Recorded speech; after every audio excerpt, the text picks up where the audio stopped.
What do I have to do to be successful as an author? That is a question that I get asked a lot.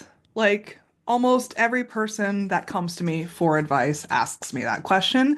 And it isn't one that I can easily answer because it depends on your personal vision of what success is. When I was doing rapid fire consultations for the attendees at the San Francisco Writers Conference earlier this year, the question I always made sure to ask them is, what does your vision of success look like? To my great surprise, I quickly learned that I was the only presenter and or consultant who had asked them that question throughout the entire weekend. That is astounding to me because I can't imagine how I could possibly give them accurate advice if I didn't know what success markers they were aiming for in the first place. Whatever your answer is, it informs every step of the writing, publishing, and selling process. And this applies to both self-published and traditionally published authors. So, today, we're going to talk about how to actually do it. Well, the most common answers that I get to this question are legacy and impact. If you are writing to create a legacy for your children, maybe you simply want to get physical copies of the book printed so that each family member can have a copy. There's no need to even publish it on Amazon if that's the case.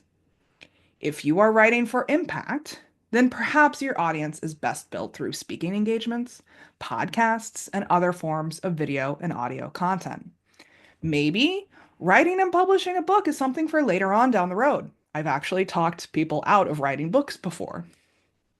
Because if you haven't already realized this, writing and publishing a book is a very time and cost intensive way to build an audience. As covered in the first video of this series, visibility needs to come first, then the book. But maybe making money is the most important thing to you. Or maybe you just want to stroke the old ego. All of these are valid motivations, and I'm not here to yuck your yum. Honestly, most of us will be driven by some combination of these four, and the point is to be real honest with yourself as you paint your own vision of success. Because what's the point of achieving someone else's goal? It won't feel satisfying to you and will bring on a whole host of conflicting emotions that will detract from all that you have managed to achieve. First, let's talk about how to solidify what your particular vision of success is, and then we'll go over the specific strategies that will get you there. Some writers will want to be the big New York Times bestseller version of success. Some writers simply want to do readings at their local bookstores. Some want to be celebrated. Some simply want to enjoy writing and telling stories. The key is being super specific as to how these goals will feel for you once you achieve them. And one of the exercises that I always recommend to writers who are embarking on the journey of writing, publishing, and selling a book is the future self exercise. It is basically a visualization to introduce your current self to your future self, the one who has achieved the goal that you want for your book and or writing career. The future self is a specific, predefined perspective that is about 5 to 10 years in the future. It's not so much as to what you will be doing or what you will have. That is part of it, but it's mostly about who you are going to be and what your energy is going to look like, what it's going to feel like. What have you achieved between now and then? How did you achieve it? And what changes did you have to make in order to get there? Your future self will give you a precise success template that is custom designed for you. What feels successful for one person is going to be different than what feels successful for another person. And personally, I got tired of chasing around other people's ideas of success. What's the point if when you get there, it's not actually what you want to do, who you want to be, how you want to feel? When you sit down to answer the following questions, I want you to start with a visualization. What does the day-to-day life of your future self look like? Begin by coming up with an image of the home in which your future self lives. Is it a penthouse apartment? Is it a stately manor? Is it a cottage in the middle of a forest? Focus on the details to make it realistic. Then, in your mind's eye, you are going to approach the front door and ring the doorbell. Is there a front porch? Are there potted plants? Is the doorbell a button or a metal door knocker? Your future self is going to open the door and greet you. What do they look like? What do they sound like, smell like? What do they say to you? Do they hug you? Do they high five you? How do they greet you? Then they will invite you inside and lead you to a sitting area. Is this in the living room? Is it on the balcony? Are there couches or chairs? What does it look like? Does your future self offer you coffee or tea, maybe a margarita or a joint? Then you will have a conversation with them in order to answer the following questions. You might even want to create a vision board or Pinterest board to bring it to life. I've even heard of folks who use a certain perfume or wear a certain outfit in order to connect with their future self. Don't be afraid to get creative with it. So, number one, what has your future self learned that you have yet to learn? Two, when you encounter resistance, what advice does your future self have for you? Three, what is the biggest challenge that your future self has for you? Four, what is the biggest challenge that your future self has encountered between who you are now and who you'll be then? And how did they overcome that challenge? What does your future self want your present self to know? What does your present self want your future self to know? What hopes and dreams does your future self have for you? What is the biggest change that you need to make in yourself in order to complete the transformation into your future self? What can you do today that your future self will thank you for? What is the most powerful perspective that your future self wants you to have? And finally, what is your future self's nickname? So, nicknames often play with an element or characteristic of your future self. So, maybe it's Peaceful River, maybe it's Mojo Mama, 24 Karat Claire, Big Boss. Be creative. I actually ask myself, what can you do today that your future self will thank you for? Almost every day. Usually it means unloading the groceries, unloading the dishwasher, cleaning the bathroom. But maybe prepping my breakfast ahead of time is something that my future self will thank me for. Maybe making this YouTube video is something that my future self will thank me for. So now that you have a super clear idea of what future vision of you that you're aiming for, you can likely begin to see what behaviors, actions, habits, and events you are not only willing but eager to participate in as you pursue your book and or writing career. So let's talk about the specific strategies to get there. Specific strategies to guide you to your specific goals. So let's start with impact. The key for achieving impact is visibility. In order to impact people, you have to reach them first. And you have to make the decision about whether or not you want to earn money and or spend money in order to maximize your visibility. As I covered in my first video on visibility, there are hundreds of ways to gain it, whether in person or online. One of the most common for those who are looking to make an impact on their audience as their overall goal is speaking engagements.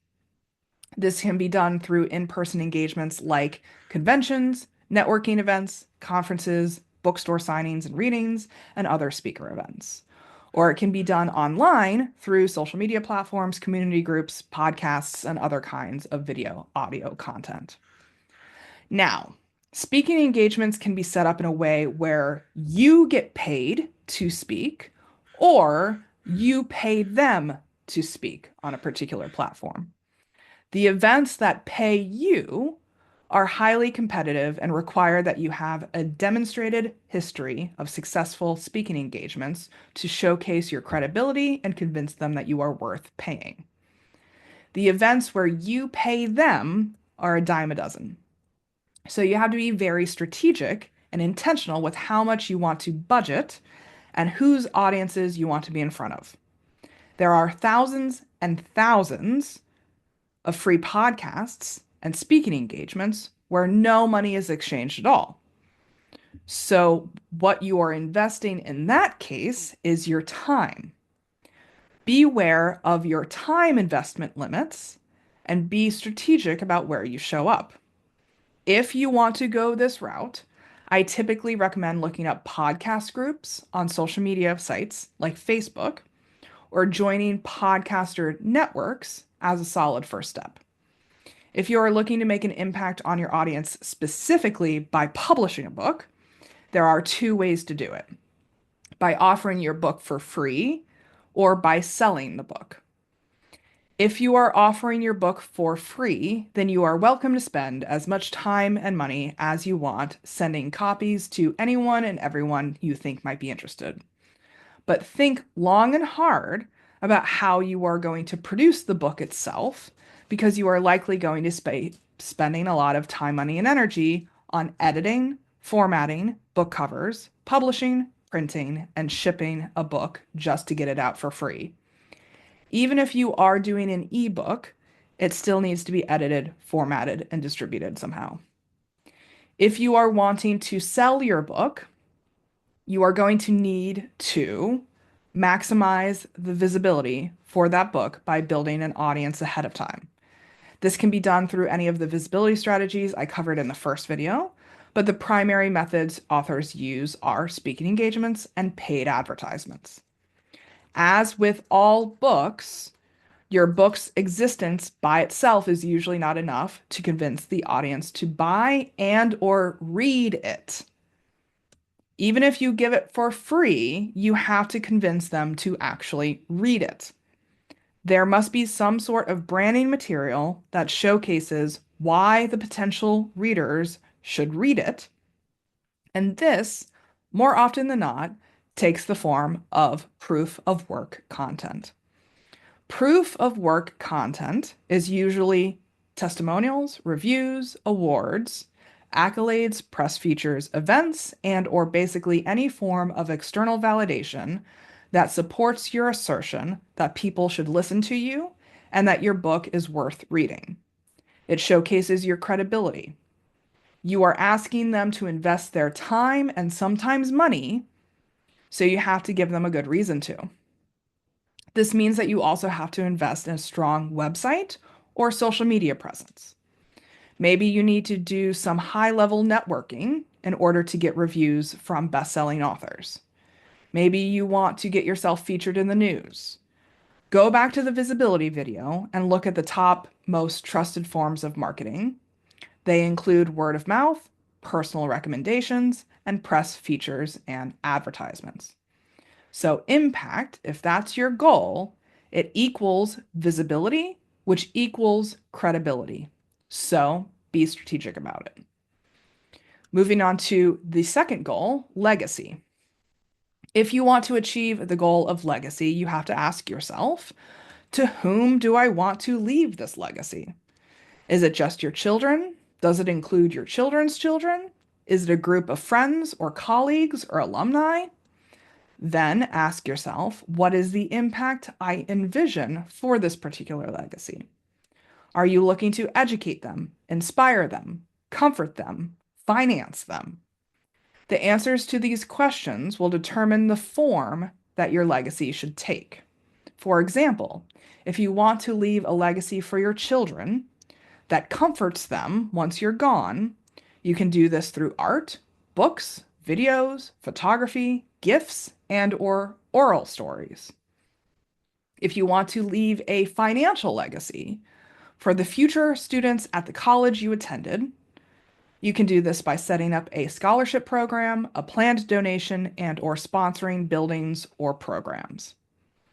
Or maybe your idea of legacy is creating a name for yourself as a well-respected author so that it inspires the next generation to follow their dreams. This could mean hitting the New York Times bestseller list or becoming the presidential poet laureate. Do you see what I'm saying here? Legacy can be accomplished in a myriad of ways. If you are convinced that writing and publishing a book is the specific way that you want to leave your legacy, ask yourself why that is. Why does a book specifically accomplish your intended goal? Also, think about the practical consequences of the legacy you want to leave.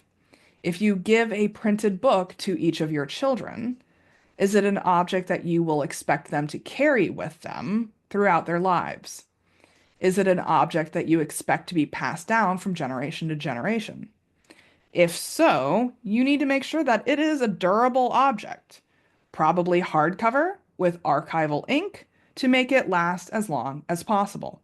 That means you are looking for specialty printers as you go through the process of getting copies made. Legacy often means longevity, which often means high quality. So that will determine how much money you will need to invest into the production of it. So be prepared to budget accordingly. On that note, let's talk about money as a goal. Many authors, but not all, want to make money with their books. Sometimes they want to make as much as possible. Sometimes they just want to make enough.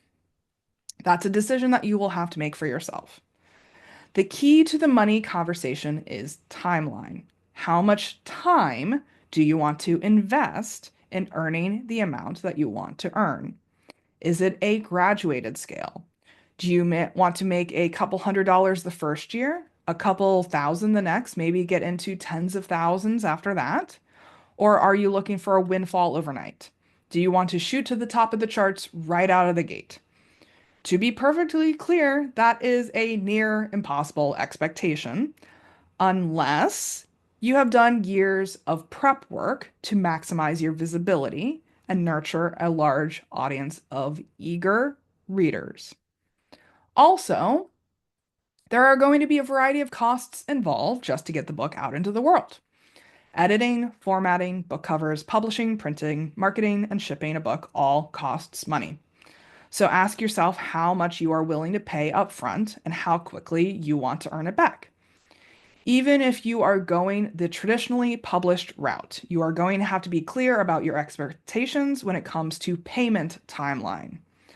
On average, it takes about 2 years to find an agent to represent you. And then it takes another 2 years for the book to be available for sale. You may receive an advance from the publisher before then, but you won't see any resulting sales profit for a while, if any. The advance that you receive from a traditional publisher is the amount that the publisher is willing to bet that your book will be able to sell in net revenue, meaning the after expenses are subtracted. The advance is usually paid off by the initial book sales until the total advance has been covered. And only then does the author get a slice of the royalties from any subsequent purchases.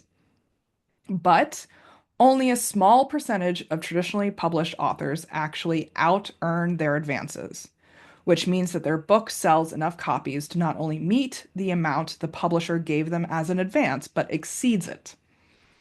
Even if they manage to out-earn their advance, they still don't receive 100% of the profits. It's split up between the publisher, the author, and the agent if they have one. I know of a New York Times bestselling author, for example, who did manage to out-earn her advance in the first year, but only earned about $4,000 in income from the subsequent sales. She had been working on writing and selling and getting that book published for years before that. So don't think that becoming a New York Times bestseller is a fast way to make money. By the way, the number that I've heard is that you have to secure 10,000 pre-orders of a book in order to qualify for the New York Times bestseller list. So if we go back to my previous video on visibility, we can do the math on that. If you are selling your book online, remember that the average conversion rate is between 1 to 3%. If you are selling in person, the average conversion rate is between 20 to 40%. So, in order to secure 10,000 pre-orders online, that means you have to guide around 500,000 potential readers to your online shopping sites.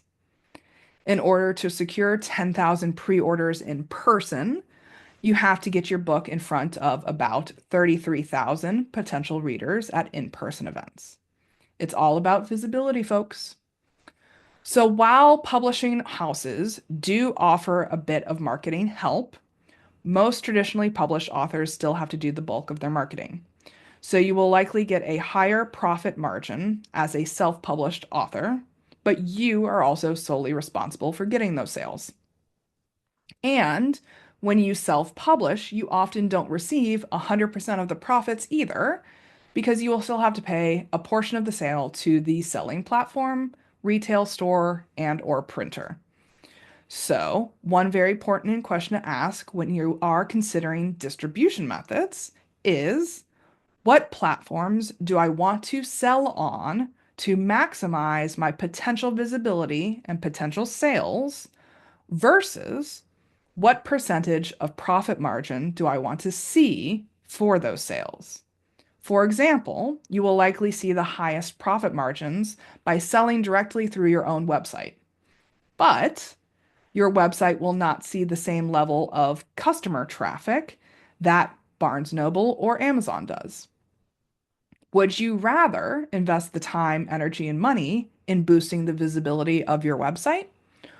Or would you rather have your book reach the highest amount of potential readers in the shortest amount of time through other retailers, but receive a lower profit margin? There is no one size fits all answer to this. It all depends on the individual author, so choose wisely. Finally, let's go over ego as a goal. Many authors would like to think that pursuing a writing career is not about stroking their ego, but I would argue that most of us are in it partially to feel good about ourselves.